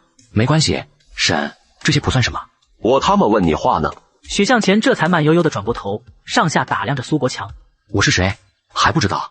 这都看不明白。小子，放开你的狗爪，我他妈也是你能帮的。苏国强的儿子比许向前要矮将近1头，甚至比苏青青还要矮上2公分，手此刻乱扑腾，根本打不到许向前。一边去！老大，这小子就是你给青青选的女婿，你是不是瞎了？我说了，不用你管。老大，你看看这小子穿的一身破烂，在这村里能干啥？种地能有什么狗屁出息？和张厂长的儿子相比，什么都不是。他连张厂长儿子的屁都不如。他够了，二叔这话有些过了。你们都不了解许向前，凭什么这么说他？你敢吼我？没教养的东西，看我不打你！二叔是吧？姑且叫你一声二叔。我想告诉你，我是青青的未婚夫，再有1个月我们就结婚了。至于您说的什么厂长的儿子，我看就没有必要再说了，平白的伤了2家的和气，您说呢？你放屁！凭你也配？你算个什么东西？张厂长的儿子比你强1万倍，你有什么？你连毛都没长全。听着苏国强对许向前的贬低，后面的苏母忍不住说道：国强，小琴其实还……大嫂，我这可都是为了青青好，你们怎么就不理解我呢？就这穷小子，哪一点能比得上张厂长的儿子张月科？你说谁？张月科？是不是嘴角有颗黑痣，上面还有1根毛的那个？你知道张公子？许向前，你认识他？当然知道，昨天我才把这小子揍了，要不是他跑得快，怕是腿都被打断了。哪里？张公子是被你打的？二叔见笑了。苏国强的脸色顿时发绿，他之前就知道张月科被人打了，正全城找人呢，没想到居然是许向前。你就不怕张公子报复？他又不知道我是谁，找都找不到我。我说二叔，你应该不会通风报信去吧？嗨，那什么，老二，天不早了，你们早点回去吧，太晚了路上不安全。这就是在赶人了。苏国强一家脸色不好看，苏国强甚至连招呼都没打，转身就走。许向前，你真是太冒失了！你告诉二叔，万一他告诉张月科怎么办？是啊，向前，要不你去外面躲一段时间？没事，告诉就告诉吧，还怕苏国强不告诉张月科呢？这样也让苏国庆一家看看苏国强这种人的人品，以后还能少来往。不然等自己赚钱之后，苏国强能不上来分一杯羹？万一又糊弄苏国庆和苏青青来给自己上点药，二哥，你回来了，快来吃饭，妈炖的肉可好吃了。老二，快来吃饭。妈，我在苏家吃过了，你们吃吧。哦，对了妈，这段时间要是有人送蛤蟆过来，你帮我收一下。大哥去了县城，我在面粉厂给大哥找一个工作。许向前把之前的事说了一遍，萧素梅顿时笑得合不拢嘴。面粉厂的主任，那可是多少农民想都不敢想的好事。没想到儿子这么容易就办妥了，真是大喜事。老二，我跟你商量件事。妈，您说就是跟儿子还客气啥？萧素梅稍稍犹豫，开口道：是这样，你大舅昨天托人捎信过来，说是想要借点钱用。大舅有外公留下的产业，有房子有地，以前很看不起自己家，怎么想起和自己家借？妈，大舅要借多少？几十、100来块，您就拿给他也行。你大舅要借500块。500块，这500块放在几十年后不算多，可放在这个年代，500块就是一笔巨款，相当于后世20万左右了。放在1个月前，家里怕是连50块都拿不出来。妈，大舅要这么多钱干啥？妈，大舅是怎么知道咱家有钱的？该不会是……我告诉的，怎么有问题？没问题，嘿嘿，都说嫁不完了，母亲干嘛要把家里有钱的事告诉大舅？怪不得他会开口借钱。哎，前些年我不是带你妹妹回过一次娘家吗？当时从你姥姥那里拿了60块钱，你大舅和三姨不知道催了多少次，这次有钱了，我就让人把钱捎回去，还多给了10块钱。然后你姥姥问起来，我就说了大概，没想到。妈，大舅说要借500块干啥了吗？救急不救穷，要是有什么病之类的，拿钱肯定没问题，不还也没事。你大舅说想要再租一些地种，明年争取能多打粮食。租地？糊弄鬼呢！现在这个年代，想要多打粮食，大多数人都是自己开垦荒地。妈，您怎么看？这件事自己说不同意，母亲虽然不会说什么，可心里却一定会不高兴。要是借，我又不想当冤大头，这钱要是借出去，能回来才有鬼了。老二，你大舅他家里孩子也不少，这些年过得也不是很好。要是你看能松出一些，借给你大舅也成。当年要不是你姥姥给的钱，咱们一家过得肯定更苦。听到母亲的话，许向前只能无奈答应。行，妈，过2天我算算还能匀出来多少，500块不一定有，300块差不多。行，那就等过2天再说。下午休息了2个小时，许向前骑上车去了县城。来到屈高明家里的时候，屈高明却在家里。老弟来了，快坐，尝尝我新弄的茶。屈老哥今天怎么有雅兴？没去上班？铁人也得休息呀，总不能天天工作吧。不过今天老弟你来得巧，一会儿要来一位客人，正好一起喝点。老弟今天就不要推辞了。看到屈高明脸上的笑容，顿时恍然。屈高明之前就说过要介绍一位大人物给我认识，看来就是此人了。给2个小孩辅导1个小时英语，屈高明的老婆就前来请许向前吃饭。来到客厅，才看到屈高明身边坐着一个40许岁左右的中年男人，看起来很有威势。这位就是徐老师吧？这段时间辛苦你了。客气了，这都是应该的。徐老弟，给你介绍一下，这位是孙巡书记，咱们东宁县的第1书记，孙浩的父亲。孙书记的儿子很聪明，果然是有其父必有其子。哈哈，徐老师不用客气，以后孩子还要多多麻烦您。3人客气了几句，就坐在了饭桌旁边。徐老弟本事不凡，我都听高明说了，徐老弟不仅有才还有能力，真是不可多得。都是曲老哥抬举，谬赞了。徐老弟太谦虚了。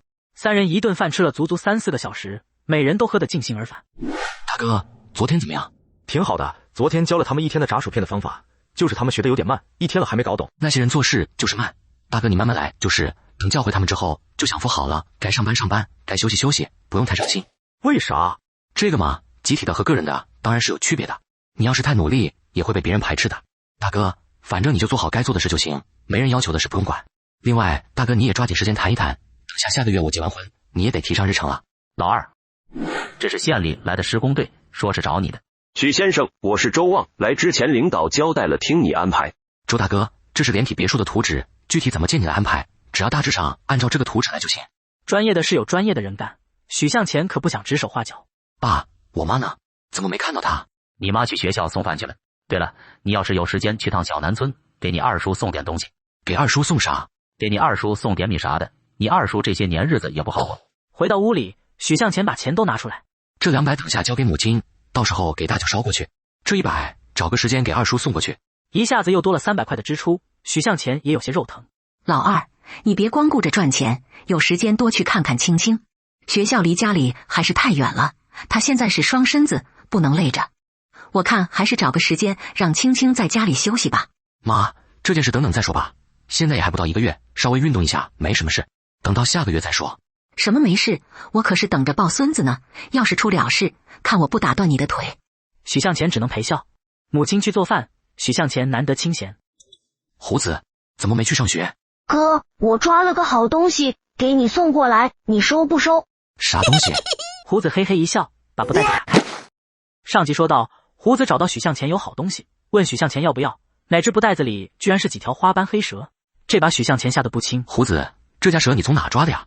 钱哥，你别管我在哪抓的，这东西你要不要？这要是不要的话，我就拿回家炖了啊。要，这还是按照蛤蟆的价格收你的怎么样？没问题。许向前拿着一称，有7斤多，就按照8斤的价格给了虎子8块钱。胡子，婶子刚把饭做好，留下来一起吃个饭再回家呗。婶子不了，我还要去上学。胡子说完撒腿就跑，迫不及待的要跑去小卖部买零食了。这孩子，就在饭吃到一半的时候，李春明却上门找了过来。李书记吃了没？要是没吃的话，凑合的一起吃啊。吃过了，我这过来想请许向前帮忙办点事儿。哟，你小子现在真是越来越能耐了呀，连茶叶都搞到手了。李书记，我这能有啥能耐的呀？这茶叶就是朋友送了1两左右尝尝味，这要不是您来了，家里都不舍得拿出来喝呢。行了，你小子就别谦虚了。许向前呢，你这经常去县城的，认识的人也比较多，你这能不能帮叔整上2条好烟？没问题，这事儿就包我身上了。这是烟钱，你照着这钱弄2条就行了。这若是有多余的话，就当你的辛苦费了。李书记，大家都是邻里邻居的，你这平时也没少帮衬我们，这小子那还好意思收什么辛苦费啊？李叔，您平时那么帮衬我，我要是还收你的钱，那真是太过意不去了。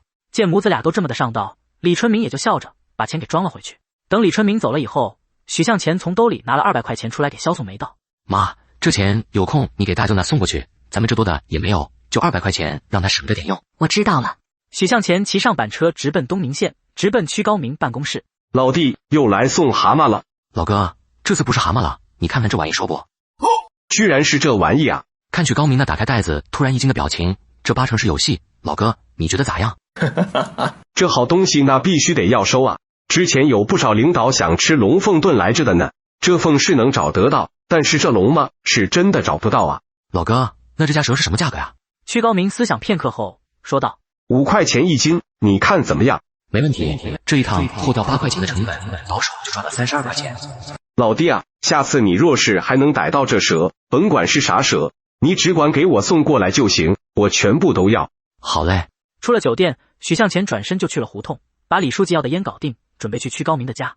哪知在半道上，许向前感觉到有人在跟踪，一回头，好家伙，5个蹬着自行车的年轻人拿着家伙准备偷袭。许向前也是不敢多停留的起身，一路狂蹬，在小巷里7拐8拐的甩掉这伙人以后，才去酒厂家属楼。至于这伙街溜子是谁派来的，这动一动屁股都能想得到。给屈高明女儿教完英语，也已经到了晚饭的点。屈高明也是热情的邀请许向前留下来一起吃饭，并且还拿出杯子要跟许向前小酌2杯。老哥，你知不知道卷烟厂的副厂长张田？咋了？难道你跟他有一些过节？我跟张田没过节，是跟他儿子张月科有一些过节。老弟，你咋会跟张月科这小子有过节呢？讲道理，你们不是一路人啊。许向前也是叹了口气，就把那天怎么跟张月科结下梁子的事儿都一五一十的告诉给了屈高明，然后又把下午来他家的路上被一伙街溜子跟踪的事儿也说了出来。老弟，这事儿处理起来有点麻烦，我是没法帮上你什么忙，不过我可以替你去找孙书记，让书记替你出面找张田，让他好好管教一下自己儿子。老哥，不用了，我自有办法处理这事儿。老弟，你能有啥办法处理啊？那张田别看只是一个卷烟厂的副厂长，但是他的关系很深的，这在东宁县也就孙书记能够质疑治他了，你可别觉得会落啥人情债的，人活在世上总要欠人情的嘛。老哥，我真不是怕欠人情啥的，我是真的有办法处理的，我也就是想从你这了解了解张田。酒足饭饱，在跟屈高明告辞以后，许向前登上板车回了小石村。直接来到李书记家。这大半夜的，谁呀？李书记，是我，给你送烟来了。哇哦！你小子够能耐的呀，连中华都能整得到。李书记，你可别夸我了，这只是小事一桩，不是啥能耐事儿。下次你还想整点什么烟，只管告诉我就行了。李春明也是乐呵的点着头，越看许晴越顺眼。李书记，时间不早了，那我先回去了，你也早点歇着，注意安全。许向前回到家，就看到老爸一个人坐在桌边。爸，您这黑个脸是咋了呀？是老妈今天做的饭不合您胃口，还是村里有人惹您生气了呀？爸，我是哪里又做错惹您生气了呀？哼，不是你惹我生气了，是那些狗东西让老子是越想越气。原来是工地上都在讨论许向前跟苏青青的事儿，还当着他的面说苏青青是个放荡不检点的女人，这可把许茂山气得不轻。那些狗小子还说苏青青跟村里很多男人都有一腿，就连村里的傻子都睡过。爸，这些话都是谁传的？村东头的大春。大春，爸，您不要太在意了，明天我去大春那里看看是咋回事。我给你说啊，苏青青是个特别放荡的女人，她之前跟村里很多人都有一腿，就连我都跟她有过一腿呢。大春傻呵呵的，像是一台复读机似的，来回给许向前就这样胡说八道着。很快，一名头发胡子花白的老人打开门，而这老人正是大春的父亲王方国，他现在才刚50出头，但不过这看起来就跟个70多岁的小老头一样。许家二小子，你跑来我家做什么呀？咱们两家平时都没啥往来的。王叔，我们两家虽然是没啥往来，不过你儿子竟在外面胡说八道，造谣苏青青，这事您知道吗？许家小二，你可不要为难我家大春，或是报警抓他呀！他就是一个傻子，肯定不是故意这样胡说八道的。是啊，许家小二，你能放过我家大春了？他现在是我们家唯一的劳动力啊！我知道这胡说八道的事儿，大春也有做的不对的地方。你见我家有啥值点钱的，你尽管拿走就是，还请你高抬贵手放过我家大春。婶子，使不得，使不得！我过来不是要追责大春什么的，我只是想知道那些诋毁苏青青的话，究竟都是谁教他的？叔，婶子，大春说的那些粗鄙之语，肯定不是他能编得出来的，这肯定是有人利用了大春，让他故意这样胡说八道的。大春，你刚才说的那些话都是谁教你的呀？大春只是咧嘴的嘿嘿傻笑，什么都不说。大白兔，大白兔，我要吃大白兔。大春，你告诉我那些话都是谁教给你的？这些糖就是你的了。嘿嘿，你说话算数吗？当然。你告诉我那些粗鄙之语是谁教的你？这些糖全都是你的了。是李二龙教我这样说的。他还说我要是敢把这事儿说出去，他以后见我一次打我一次。好你个李二龙！王叔，这10块钱你留着，去供销社买些肉回来，改善伙食。王方国知道许向前这是在可怜他们一家，不肯收下。王叔，既然这样的话，你明天可以带着大春去我家盖新房，打杂抬水啥的，这每天1块钱的工钱，管一顿午饭，你看成不？这太谢谢你了。我明天就带着大春过去干活。王方国激动的连连点头，就差哭出来了。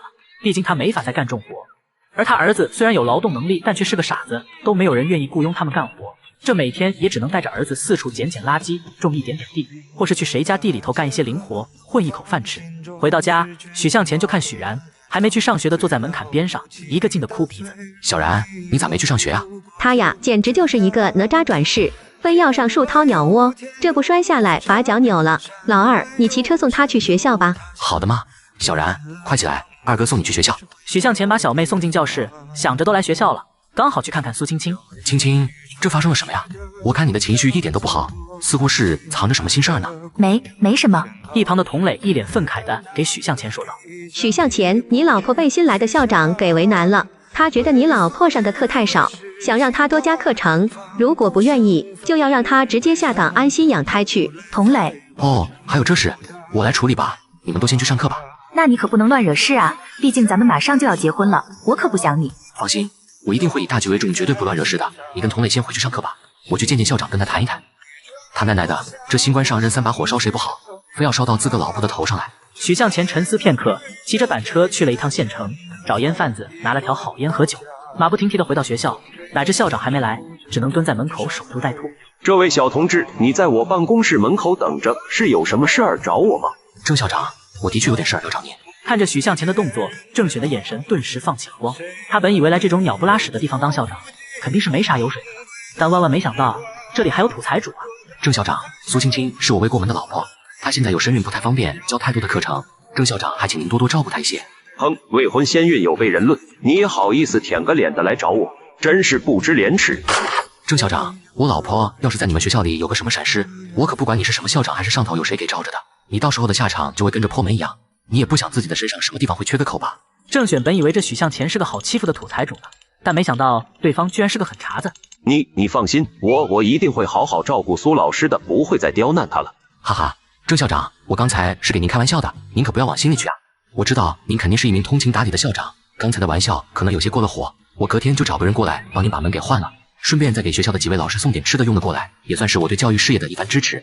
郑选对许向前这恩威并施的手段给整服气了。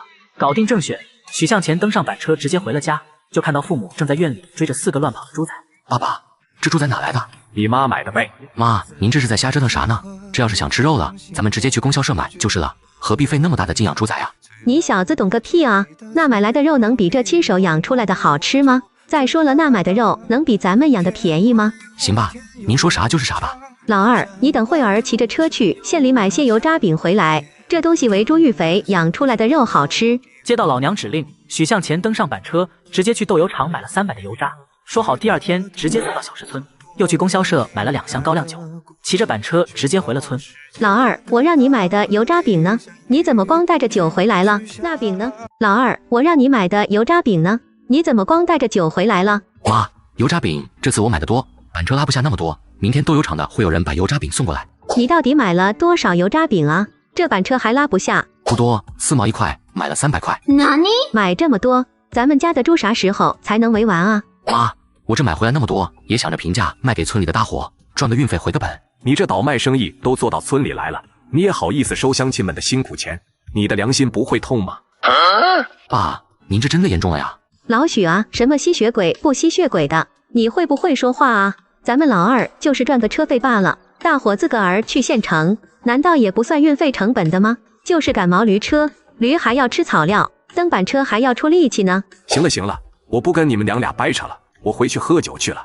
老二啊，你爹就这脾气，你该怎么卖就怎么卖，你那些叔婶也会理解你的。妈，我去处理下李二龙在暗中诋毁青青的事。你个小王八羔子，来我家作甚？李二虫呢？你叫他出来，我有点事儿要找他。我家二龙不在，你要找他有什么事，直接跟我说吧。那你转告那李二虫，他要是再敢胡说八道，诋毁苏青青，我打断那小子的腿。李二龙母亲感觉到了许向前没有开玩笑，直接把门一关，什么都没说。许向前知道李二龙这一家肯定不会善罢甘休，肯定还会在暗中搞什么小动作，所以许向前去了以前经常一起混日子的兄弟伙孙刚家，找他帮忙盯着些李二龙。第2天一早，许向前装了2块油渣饼，直接上村委会找李春明。你小子扛的啥呀？隔老远都能闻到一股香味。油渣饼这东西拌着饲料喂猪，特别育肥。哼，我还以为你小子大清早的跑过来给我送啥好吃的来了呢，搞半天要卖我东西啊？那这咋卖的呀？李书记，这东西不卖你，只送你。送我？这咋能行啊？这多少钱1块，你卖我就是。这小子想送我，也不直接送到家里去，非要送到村委会。李书记，这也没多贵，你就不要客气了。当然了，这也不是白送你的，我想要借你们的手提喇叭用一用。呵，我就说你小子咋会那么好心呢？你用吧，至于这油渣饼你拿回去吧。好嘞，卖油渣饼了，卖油渣饼了，需要油渣饼的父老乡亲们带步抢来呀。许家二小子，你这油渣饼咋卖的啊？王婶，这油渣饼1块5毛钱。咦，你说前2天不过才花了2毛钱，就从县里买了1块回来，你居然要卖5毛钱，你小子这咋不去抢啊？婶，你要知道这油渣饼我光进价就4毛1块，还不算运费呢。至于你说的2角钱1块的油渣饼在哪卖的，你回头让叔告诉我，我有多少买多少，到时候回头再送你们家一些，你看这样中不？不中，你这卖我便宜点不就行了吗？干嘛整的那么忙？1块3毛钱，我买4块。王婶，你可别跟我开玩笑了哟，3毛钱1块，这本钱都不够啊。行，5毛就5毛吧，不过我可要挑一挑这油渣饼，等会儿你可要用板车给我送回家啊。你尽管挑就是了，但是送货上门需要额外给运费，1块1毛钱。你小子是不是掉进钱眼里头了？卖你的东西还要管我要运费？王婶，你买我东西归买我东西，但是这油渣饼那么重的，我出些力气给你送上门，这要点运费也不过分吧？要是你觉得不合适，让叔蹬着车过来拉吗？这时，许茂山从屋里走出来，对着许向前就是一通教育道：老二，大家都是乡里乡亲的，这买你的东西是情分，你给人家送货是本分，别提收钱不收钱的，有伤邻里邻居的感情。爸，老许啊，这还是你会说话啊？你儿子啥时候要有你一半的情商，这以后指不定能做个什么大官的。许向前此时无语至极，这哪里是什么情商高啊，分明就是老实本分罢了。老实人一见熟人就抹不开面子，这样就很容易吃亏。许向前只好用板车把油炸饼给王婶送到家，乃至刚卸下，他居然蹬鼻子上脸，还要让搬进屋里。许向前，你给我直接搬进屋吧。叔不是在家吗？我这还要赶紧回去接着卖油炸饼呢。你叔正忙着呢，你就不能有点眼力见帮着搬进去啊？你爹那么勤快的一个人，咋就生出了你个懒骨头呢？老婆，你就别使唤许家二小子了，他又不是咱们的儿子，你老使唤人家干嘛？等会我浇完菜，自个搬进去就是了。他年纪轻轻的，帮着咱们干点活，咋了吗？你去忙你的。王婶催促着许向前赶紧干活，要是不帮他搬进棚里，这油炸饼就不要了。正所谓钱难赚，事难吃，许向前也懒得多跟他争论什么了，照搬就是了。早这样痛快的搬进去，不早就完事了吗？等许向前把5块油炸饼都搬完后，王婶从兜里拿出2元钱。财迷小子，钱拿好了，这是4块油炸饼的钱。